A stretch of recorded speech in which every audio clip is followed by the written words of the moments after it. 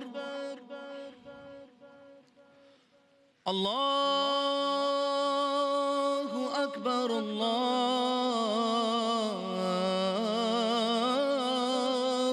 أكبر أشهد أن لا إله إلا الله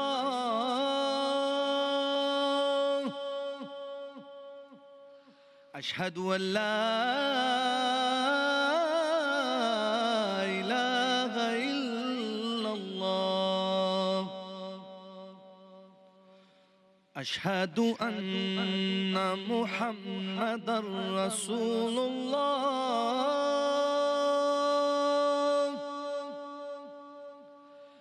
أشهد أن محمد رسول الله حي على الصلاة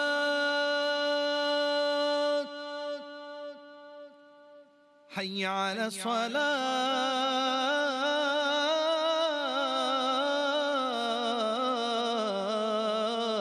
الصلاة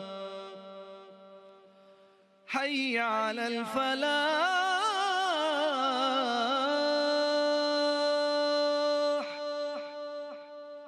حي على الفلاح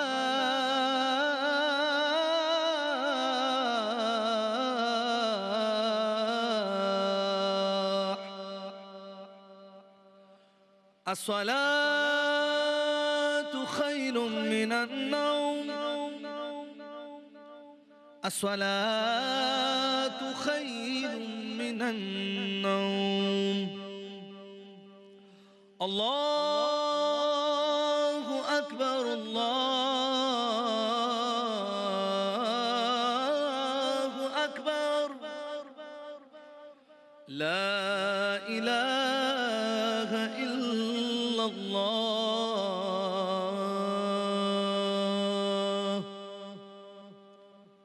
اللهم رب هذه الدعوة التامة والصلاة القائمة آت محمدا الوسيلة والفضيلة والدرجة الرفيعة وبعثه مقاما محمودا الذي وعدته وارزقنا شفاعته يوم القيامة إنك لا تخلف الميعاد برحمتك يا أرحم الراحمين. جزاک اللہ جناب زہیب اشرفی صاحب اذان فجر دینے کی سعادت حاصل کر رہے تھے اور یوں 26واں روزہ اختیار کر لیا ہے.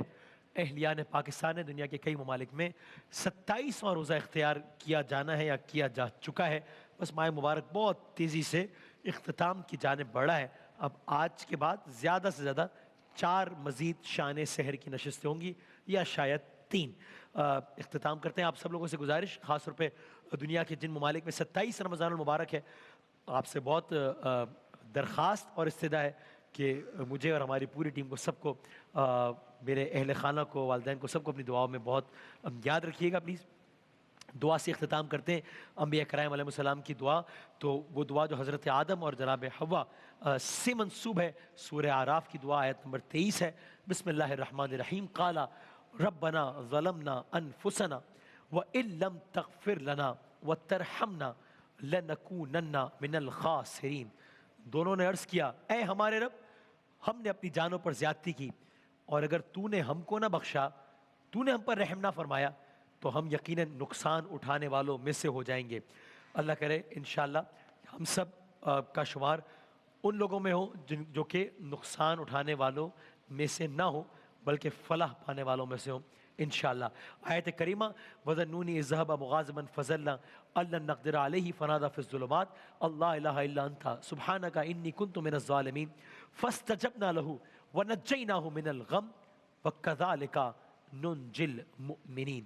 بشرط صحت و سلامتی و زندگی. کچھ گھنٹوں بعد 1:45 میں ملتے ہیں انشاءاللہ. تب تک کے لیے اللہ حافظ.